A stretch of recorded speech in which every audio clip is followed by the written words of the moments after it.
So I think that along the way, there is a interesting link between certain children with behavioral inhibition and the development of social anxiety disorder. But the initial development of the concept and thinking about it as a temperament, I don't think necessarily has a direct relation to disorder or psychiatric problem. That's my own personal. No, I mean, I absolutely. I think I fully agree that it comes from a very different history and tradition.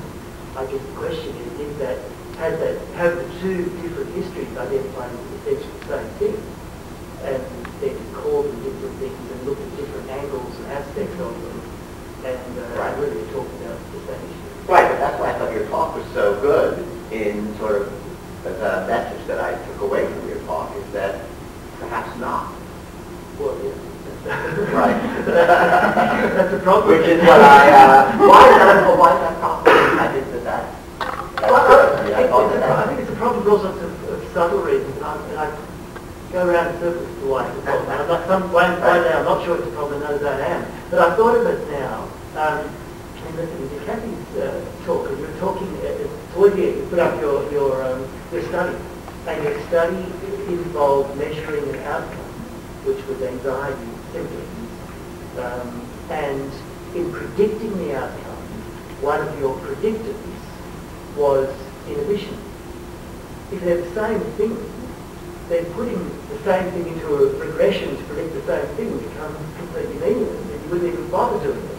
If you don't bother doing it, the reviewer will say, why did you put behavioral inhibition into your best predictor? I think it's absolutely crucial theoretically to work out are they the same thing or not, because we need to be able to work out, do we put them as a sort of separate predictor, or is it completely illogical to them? Right. But if we assume that they aren't the same thing, right? So then, as you know, in Kathryn's talk, it becomes a risk factor or there's a within the greater community or world of behaviorally inhibited children, there may be some whose origins of behavioral inhibition may be pathology, and whose risk then for developing pathology themselves is significantly higher. So you're thinking they're phenocopies? Because I'm thinking that it's the same inhibited kid, it's just that depending on what other genes they have and what other environment they have good or bad outcomes. Well, I don't know the answer, but I don't necessarily think that they have the same origin necessarily, but they may have similar physiology, but it may not come from the same origin. So in other words, the genes, whatever they are, that create a behaviorally inhibited child, may be one thing, but then there's the extra hit that they take because of the parental pathology. Right, but there could be kids in your sample who maybe have the same genes and took a hit from something else that you meant environmental parental for support or something. Would it be the same? Would those be the same kids or are those different? No, I think those are different kids. Why? I think those are different kids. I think that that the expression of their inhibition and the underlying physiology, and perhaps even the way that their disorders manifest probably different.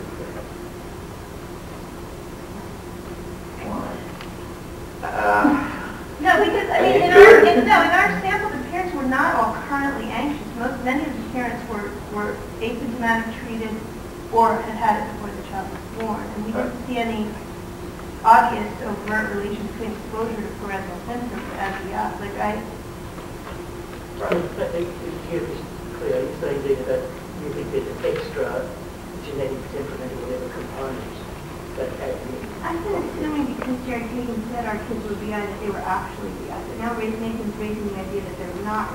They're a different kind of BI, or that there's a completely different BI, different parent.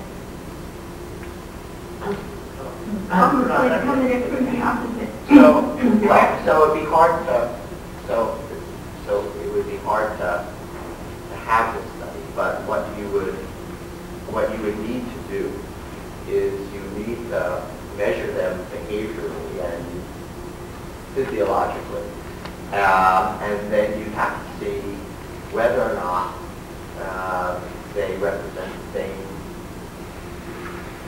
child, right? And I'm not clear that that's been the case. So, for example, not to pick on the data that you presented, but the fact that the kids who are the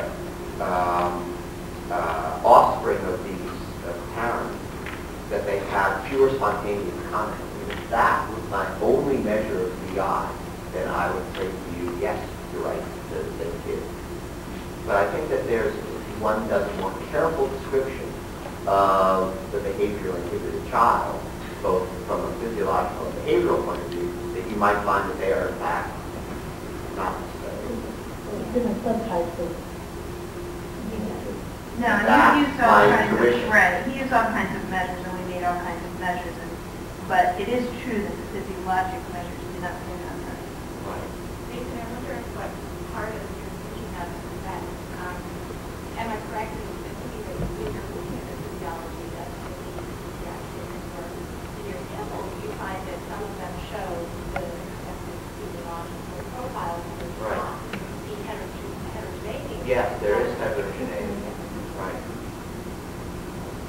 Absolutely. And that heterogeneity you have also connected to prediction. Right. They're the ones that are showing the expected physiology are Inhibited. And do you have any thoughts on the origin of that physiological? Well, I think, what Dina's saying, I think that there's probably some genetic loading that, you shake the dice and you come up with a genetic loading in a particular child that creates this underlying response to uncertainty and novelty very early on. And, that finding that we're not going to find agent that is associated with behavioral inhibition, that probably multiple genes working together to create this particular phenotype. Some of your PIs Yeah, so we've looked, and I know that Jerry and Jordan Muller have looked to see whether or not the sort of the typical candidates that you would expect that were associated with anxiety, like serotonin transport gene, would be, you'd have more short allele children who are behaviorally inhibited. But Jordan has that. I thought you had. He That's looked at okay. CRH and RGS too. Oh. So those are what he's planning. Well, we looked at our sample.